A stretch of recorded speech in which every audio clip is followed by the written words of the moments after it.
अच्छा, अभी तक हम लोगों ने जिस चीज़ को डिस्कस किया था या जिस चीज़ को सीखा था वो हमारे पास था वन ग्रुप डिस्कनेक्शन। अब वन ग्रुप डिस्कनेक्शन में क्या होता है कि हम लोग जो भी हमारे पास कंपाउंड होता था, हम उसमें सबसे पहले तो अपने फंक्शनल ग्रुप को करते थे रिकग्नाइज।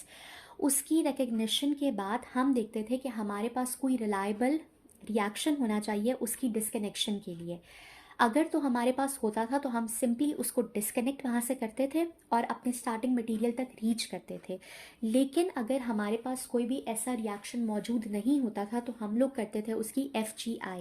FGI का क्या मतलब है? Functional group inter conversion.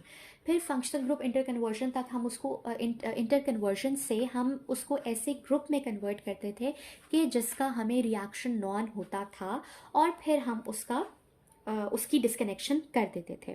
ठीक है। अब ये हमारे पास उसी चीज़ का एक एक्सटेंशन है, उसी कॉन्सेप्ट का या उसी मेथड की एक एक्सटेंशन है कि इसमें हम लोग करेंगे टू ग्रुप CX डिस्कनेक्शन। हमारे पास इसमें कंपाउंड कौन से होंगे? हमारे पास इसमें कंपाउंड होंगे वन वन डाई फंक्शनलाइज्ड कंपाउंड्स, यानी कि हमारा जो कंपाउंड है उसमें जो कार्बन है, एक ही कार्बन के साथ दो फंक्शनल ग्रुप्स अटैच हैं और हमने उनकी करनी है डिस्कनेक्शन। ठीक है। अब हम इसको रीड कर लेते हैं कि इसमें हमारे पास क्या है और हम उसको समझ लेते हैं साथ साथ एक एग्जाम्पल की मदद से। ठीक है।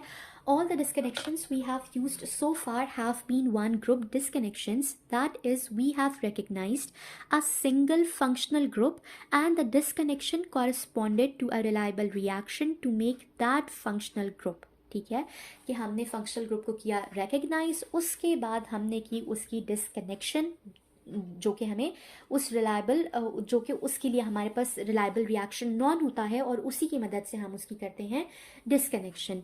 N important extension of this method is to use one functional group to help disconnect another elsewhere in the molecule. अब उसी कॉन्सेप्ट की एक एक्सटेंशन है या उसी का एक मैथड है कि हम लोग अगर हमारे पास जैसे वन वन डाई फंक्शनलाइज्ड हमारे पास कंपाउंड है, तो हम उस एक फंक्शनल ग्रुप को यूज़ करके अपना जो दूसरा फंक्शनल ग्रुप है उसको वहाँ से रिमूव करेंगे। ठीक है, एक ही मदद से दूसरे को वहाँ से डिस्कनेक्ट करेंगे।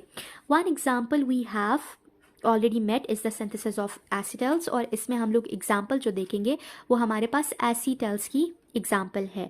अब आप देखो, ये आपके पास क्या है? एक एसिटल मॉलिक्यूल।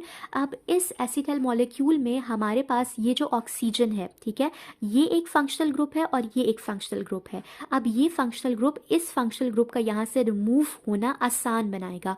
वो कैसे बनाएगा? कि ये कार्बन की जो वैलेंसी है उसको खुद फुलफिल करेगा बाय गिविंग इट्स इलेक्ट्रॉन्स, और जब ये अपने इलेक्ट्रॉन्स यहाँ पे इन्वॉल्व करेगा तो कार्बन यहाँ पे अपने दो बॉन्ड्स इसी मॉलिक्यूल के साथ बना लेगा और इस वाले को आसानी से जाने देगा, और ये यहाँ से क्या हो गया? रिमूव हो गया। एज अ रिजल्ट इस ऑक्सीजन पे क्या आ गया? पॉजिटिव चार्ज आ गया। आप डेफिनेटली इस पॉजिटिव चार्ज को रिमूव करने के लिए ये जो मिथाइल है ये भी यहाँ से रिलीज हो जाता है और हमारे पास ये कंपाउंड बन जाता है। ठीक है, तो ये हमारे पास फिनोमेना होता है। हम इसको आगे पढ़ भी लेते हैं। One example we have already met is the synthesis of acetals. These compounds have 4 CO bonds, all candidates for disconnection if we regard the compound as an ether। कि इस कंपाउंड के पास हमारे पास 4 CO bonds हैं। 2 CO bonds तो इस carbon के अपने हैं, उसके बाद ये जो है ये दोनों भी CO bonds ही हैं, और ये सारे के सारे हमारे पास कैंडिडेट्स हैं डिस्कनेक्शन के लिए। ठीक है, अगर हम इस मॉलिक्यूल को एज एन ईथर कंसिडर कर लेते हैं। If we recognize that one carbon atom has 2 CO bonds, यानी कि एक कार्बन ने 2 CO bonds बनाए हैं, we can use one oxygen atom to help disconnect the other. हम एक ऑक्सीजन एटम की मदद से दूसरे को डिस्कनेक्ट कर सकते हैं। ठीक है, and discovered that we have an acetal.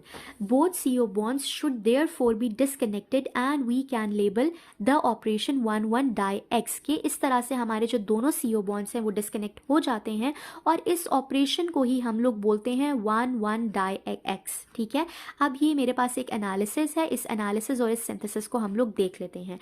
अब ये भी हमारे पास एक एसिटल का मॉलिक्यूल ही है और यहाँ पे हमारे पास इस कार्बन के साथ जो चौथी वैलेंसी है वो हाइड्रोजन के साथ है।